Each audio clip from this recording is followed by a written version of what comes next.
Po natin ngayon tungkol sa losartan. I'm sure marami sa inyo uminom ng losartan. Pwede po sa high blood pressure. Actually, itong mga gamot na may sartan, marami sila. Halos pare-pareho naman yung effect eh. Losartan, valsartan sa high blood, telmisartan, olmesartan, halos pare-pareho. So, tama pa rin yung sinasabi ko tungkol dito pag ito yung mga gamot ninyo. Ang bibigay ko muna yung mga benefits. Sino ang matutulungan ng losartan at ibang sartan. So, sa isang grupo ng tao na may high blood, malaking tulong ang losartan. Pero meron ding grupo ng mga pasyente na hindi makakatulong ang losartan. So, hindi siya one size fits all na pag nakikinig kayo dito, lahat iinom. Hindi po. Papakita ko sa inyo yung benefits ng losartan, kanino bagay, at mamaya yung 10 bawal gawin at yung possible side effects kung umiinom kayo ng losartan. Ang losartan, ang trabaho niya, pinapababa niya yung blood pressure. Isa to sa epekto niya. Binablock niya yung angiotensin receptor blocker siya. So, pinapaluwag niya yung mga artery. So, pag lumuwag yung mga artery ng katawan, bababa yung blood pressure. Ayon sa mga pag-aaral, ito po inaaral namin bilang cardiologist, bilang internist, ito yung mga pinag-aralan namin. Yung mga umiinom ng losartan, nakita nila mas hindi nai-stroke. Proven to. Ito sigurado na patunayan. Mas hindi nai-stroke, mas hindi sila na-heart attack. Kung may high blood ka at umiinom ka ng losartan. Although, yung amlodipine na favorite ko ring gamot, ganun din siya. Bawas stroke, bawas heart attack din siya. Okay, mamaya, papakita ko rin difference ng amlodipine sa losartan. Pero ang losartan, may dagdag benefits pa siya. Ang losartan, maganda siya sa heart failure. Kung kayo ay mahina ang puso, nasabihan lumalaki ang puso, nasabihan kumakapal ang puso, may left ventricular hypertrophy, pwede sa ECG, pwede sa 2D echo, kumakapal ang puso, lumalaki ang puso, humihina yung ejection fraction sa 2D echo, bagay na bagay itong mga sartan. Losartan, valsartan, telmisartan, olmesartan. Actually, bagay din sa heart failure at malaking puso ang mga pril. Yung mga pril na gamot, ACE inhibitor, ito yung mga enalapril, captopril, lisinopril. So, maganda rin siya. So, yan bukod sa high blood, heart failure, maganda. Isa pa, yung mga takot magkaroon ng diabetes. Yung at risk magkaroon ng diabetes, may lahi ng diabetes, mataba, lalaki, mahilig sa matatamis. Yung umiinom ng losartan para sa high blood, mas bumababa ang tsansa nilang magka-diabetes. So, napakagaling. Ang dami niyang added benefit. Di ba? At bukod dito, meron pa isang use ang mga sartan. Itong angiotensin receptor blocker. Ang use niya para sa mga may early stage ng kidney disease. Ito, lilinaw ko. Kailangan malinaw na malinaw. Bawal inumin ang gamot kahit anong binabanggit ko nang hindi nagpapakita sa doktor. Ang final decision, cardiologist nyo or nephrologist, kidney specialist. Pero ikukwento ko na sa inyo. Sa kidney disease kasi, chronic kidney disease, 5 stage yan. Stage 1, stage 2, hanggang stage 5. Stage 5, stage 4, papuntang dialysis yan. Sobrang taas ng creatinine. Stage 1, stage 2, early pa lang yung kidney disease. Baka konting taas pa lang ng creatinine, konting protina pa lang lumalabas sa ihi. Chronic kidney disease, stage 1, stage 2. Itong early stage, posible, ulitin ko, posible matulungan ng mga sartan. Pero ang nephrologist nyo lang po ang pwede magbigay. So kung meron kayong chronic kidney disease, early stage, stage 1, stage 2, punta kayo sa nephrologist nyo, baka lang bigyan kayo nitong mga losartan, valsartan, or telmisartan either doon. Pero siya po magdi-decide. Actually, minsan nga kahit walang high blood, binibigyan nito para sa kidney disease. Pero tulad na sinasabi ko, hindi kayo pwede iinom ng basta-basta kasi sobrang sensitive at mahirap ang pagbigay. Ito yung mahirap sa pagdodoktor. Hindi siya basta-basta lahat ng pasyenteng may chronic kidney disease bibigyan ng losartan, mali po yun. Hindi. Ang gagawin ng nephrologist nyo, kung stage 1, stage 2 chronic kidney disease, baka bigyan ka na isang sartan, susubukan ka nitong isang losartan or ibang sartan. Pag binigyan ka niya, siguro in 1 to 2 weeks, uulitin yung creatinine mo. Pag yung creatinine mo bumaba, gumanda, ay baka ituloy-tuloy yung losartan. Pero may tsansa din, pag binigyan ng losartan ang chronic kidney disease stage 1, stage 2, pwedeng lumala. Pwedeng tumaas ang creatinine, pwede din mag-kidney failure. So, sino makakaalam kung yung stage 1 kidney disease mo ay lalala o bubuti with losartan? Actually, walang makakaalam, kaya nga siya trial eh. Pero basically, sa mga pag-aaral, parang mas panalo. Parang mas panalo kaysa talo. Kaya sinasabi ko sa inyo, mahirap siya. Okay? Pero sa high blood lang, kung high blood lang issue nyo, pwede losartan. Kung ang issue nyo lang, malaki ang puso, mahina puso, pwede losartan. Takot sa diabetes, pwede rin losartan. Okay? Ngayon naman, ano yung mga bawal gawin? Ano dapat ingatan? Okay. Habang sinasabi ko 10 ingatan, makikita nyo na rin yung mga side effect ng losartan at kung ano rin yung talo niya. Okay. Meron din siyang mga ibang kahinaan. Okay. Ano yung kahinaan ng losartan? Ang kahinaan niya is mas mahina siya magpababa ng blood pressure kumpara sa amlodipine. Kumbaga, pag nag-boxing tong dalawa, pag naglaban ng losartan sa amlodipine, nag-boxing sila, pampababa ng blood pressure, laging panalo si amlodipine. Si amlodipine kasi, 24 hours ang epekto, tsaka malakas. Panalo siya ng mas nabababa niya yung mga super high blood, matigas ang blood pressure, ayaw bumaba, diba? Mataba, matigas ang ulo, amlodipine para tulog yung high blood mo, makontrol. Losartan, nakokontrol din yung high blood pero mas mahina. Isa pang problema sa losartan. Sa losartan, after 12 hours, medyo hihina na epekto niya. Uminom ka sa umaga, after 12 hours, sa gabi, medyo mahina na. Pagdating ng 24 hours, kinabukasan, ang epekto, uminom ka ng umaga ng losartan, gabi, mahina na epekto. Ibig sabihin, mahina na control sa blood pressure. Paggising mo next day, 24 hours, ang epekto na lang ng losartan mo, 25%. So, medyo mahina na. Hindi katulad ng amlodipine, ininom mo kunwari sa umaga, hanggang gabi, hanggang kinabukasan, meron pang epekto kasi mas malakas siya. Pero, on the other side, sinabi ko nga sa inyo, may added benefit naman yung losartan, di ba? Malaki yung puso, iwas diabetes. So, ito yung mga 10 dapat ingatan.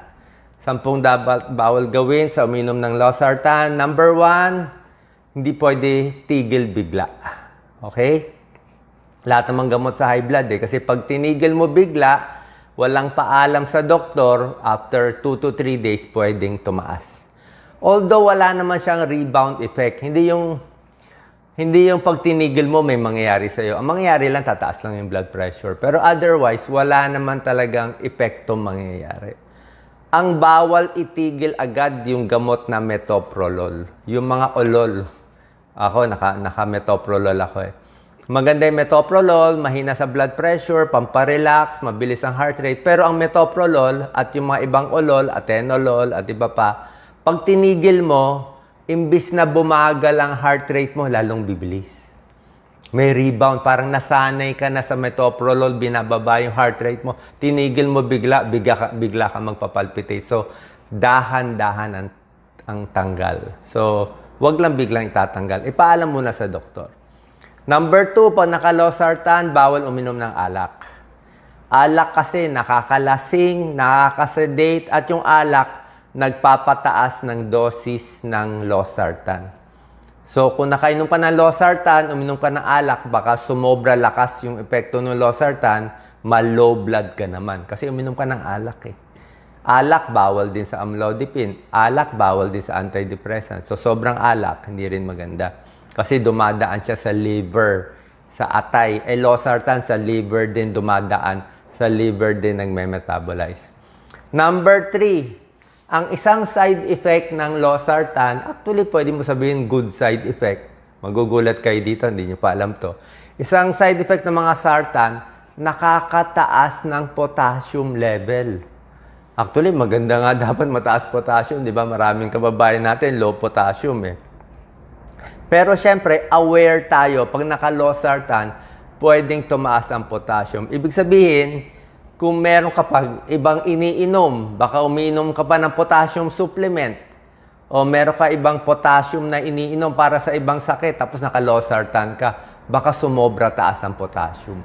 So, bantay lang sa potassium kasi delikado yung mababang potassium, delikado din yung mataas. Aware lang na losartan, nagpapataas ng potassium. Pero sa normal na tao, okay lang dapat yun eh. Minsan gusto pa nga natin na tumataas yung potassium. Number 4, yan, number 4, huwag maging dehydrated. Diba, lagi ko sinasabi sa inyo, inom ng maraming tubig. 8 to 10 glasses tubig sa isang araw, diba? Bakit ko sinasabi tubig? Isip natin, tubig para sa kidney, tubig para sa mukha, tubig, ano ba? Kasi pampalakas, diba? Para sa tiyan, tubig. Pero ang tubig, pag umiinom ka ng mga gamot, kailangan mo rin maraming tubig. Pag maraming tubig kasi, yung liver natin, para gumana yung atay natin, kailangan din maraming tubig eh. Para umandar yung function niya. Pag dehydrated ka, okay, kulang ka sa tubig, diba? Pwedeng bumaba blood pressure mo. Nainitan ka, tapos naka-losartan ka, baka ma-low blood ka masyado. Baka magulo yung electrolytes mo. Okay, yung sodium, potassium mo, baka sumobra, baba. Diba? Nagtatai ka, dehydrated, nag-losartan, baka ma-low blood. Isa pa, number 4, mga senior. Okay, very important. Mga senior, 60 years old and above, usually, ang pag-process ng losartan mas mabagal. Ang pag-alis ng losartan sa katawan, mas bumabagal. Senior na kasi. Kaya, ang dose ng senior, parang mas malakas epekto sa kanila. So, in short, pag naka-losartan ka, 50 mg sa batang edad, 50 mg sa batang edad, baliwala. Pero edad 70, binigyan mo losartan, 50 mg, baka mas malakas konti. Mas alaga sa senior, mas hinay-hinay. Number 5, bawal na bawal gawin. Kung umiinom sa losartan, ito, bawal na bawal gawin. Bawal magbuntis. Hindi pwede magbubuntis ang naka-losartan, naka-sartan, kahit naka-pril, yung mga enalapril, captopril, losartan. Bakit? May siguradong masamang epekto sa baby. Okay? Kaya kung bata pa kayo, magbubuntis pa, ibang gamot na lang inumin mo pang high blood. Mga amlodipine. Amlodipine kasi, medyo bawal din sa buntis, pero hindi ganoong kasama. May category yun eh. May category ng gamot sa buntis. A, B, C, D. A, category US FDA sa buntis, pwede inumin yung gamot. B, baka pwede inumin. C, medyo bawal inumin sa buntis. Category D, dog, bawal inumin. Ang losartan, category D. Ibig sabihin, bawal na bawal sa buntis. Nagpapadede, losartan, walang pag-aaral, pero hindi na rin natin sinasadya. So, ibang gamot pag buntis. Buntis na high blood, nifedipine, tsaka methyl-dopa, Aldomet, yun lang mga binibigay. Number 6, severe kidney disease, severe liver disease, bawal ang losartan. Diba sinabi ko sa inyo, yung losartan, diba, pag kidney, chronic kidney disease, stage 1, stage 2, baka pwede pa. Sa stage 3, medyo alanganin. Stage 4, stage 5, kidney disease, ay bawal na yung mga losartan. Kasi pag malapit na mag-dialysis, mataas na creatinine, mahina na ihi, mataas na potassium nito. Tataas na yung potassium ng may chronic kidney disease. Tapos losartan, tataas pa yung potassium. Hindi na po pwede talaga. Severe kidney disease, bawal na. Severe liver disease, bawal na. Pero wala naman kayong severe liver disease eh. Kung may liver disease, binabawasan yung dose. So kung may problema sa kidney, check ang creatinine, may problema sa liver, check ang SGPT, SGOT. Kung sobra taas to, bawal din itong mga gamot. Number 7, huwag din sobra alat kumain. Pag sobra alat ang kinakain, humihina din yung losartan. Alat kasi nakakataas ng blood pressure. Number 8, iwas sa pain reliever. Okay? Mga NSAID, mefenamic acid, ibuprofen, iwas. Bakit? Baka daw humina epekto ng losartan. Tsaka sinabi ko sa inyo, ang pain reliever, unless nireseta ng doktor ninyo, kung kayo lang basta-basta umiinom, di ko pinapayo, kasi pain reliever, pwede makasira ng tiyan, pwede magka-ulcer, pwede rin masira ang kidneys, di ba? Pain reliever, baka makasira ng kidneys, mefenamic, ibuprofen, at iba pa. Sasabayan mo pa ng losartan na minsan good, minsan bad sa kidneys, eh ayaw na natin. Parang, kumbaga sa kidney, wag mo na ako masyadong galawin. Diba? Mas konting gamot itong pain reliever ba sinasabi ko sa inyo? Unless nireseta ng doktor, wag araw-arawin, wag gawing vitamins ang pain reliever kahit over the counter pa. Number 9, ito binabantayan. Yung mga bawal isabay sa losartan. Yung iba, merong mga diuretic, pampaihi na bawal. Depende yan. Lithium, para to sa mental health, bawal isabay. Rifampicin, yung umiinom ng para sa tuberculosis. Medyo, pag sinabay sa losartan, hihina ang losartan. So, may mga gamot hindi pwede isabay sa losartan. And number 10, binabantayan natin side effects. Okay? Ano possible side effects? Ito naman, maliit lang naman ang chance ng side effect. Pero kung meron ka nito, di aware lang tayo. Side effect ng losartan, yung iba sinisipon-sipon. Okay? Tapos, yung iba naman, namamaga yung face. Pero bihirang-bihira to. Rare lang to. Very, very rare. Merong iba, inuubo. Inuubo. Actually, yung ubo, problema yun ng mga ACE inhibitors, yung mga captopril, enalapril, inuubo. Pero ang losartan, meron ding konting ubo, meron ding konting nasal congestion, pasipon-sipon, at upper respiratory tract infection. May possibility. Tsaka isa pang binabantayan sa losartan, actually kahit anong gamot, amlodipine, losartan, first 3 days. Yung unang 3 araw na pag-inom, syempre maselan yun eh. So, pag bago pa lang ang inom, gusto ko nga medyo mababang dosis, wag mo na biglang magja-jogging, magpapagod, magpapainit o tayo baba, kasi nag-a-adjust pa yung katawan mo eh. Ang takot natin, baka sumobra baba ang blood pressure.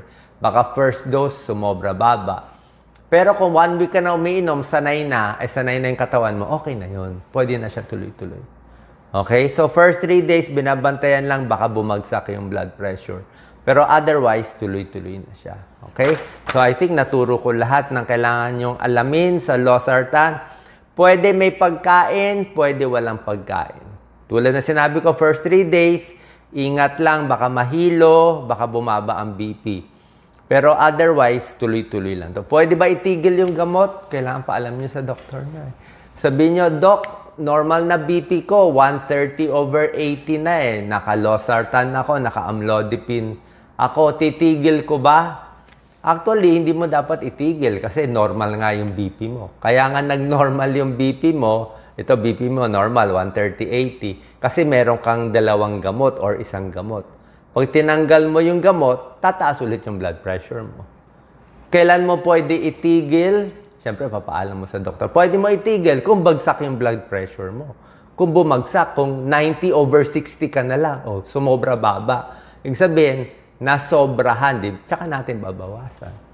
Pero kung ang BP mo, 150/100, naka-losartan ka or naka-amlodipine ka, ibig sabihin, kulang ang dosis.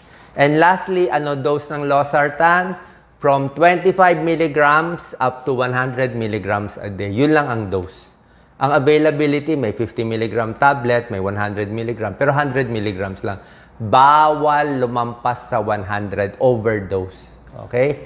Pag hindi makuha yung high blood mo sa 100 milligrams ng losartan, dagdag tayo ibang gamot. Bawal i-overdose.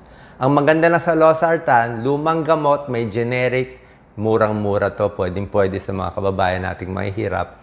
Yung amlodipine, sinabi ko nga, mas malakas. Marami ding generic. Murang-mura din. Okay, sana po may tulong to. Share po natin sa ating kababayan. God bless po. Thank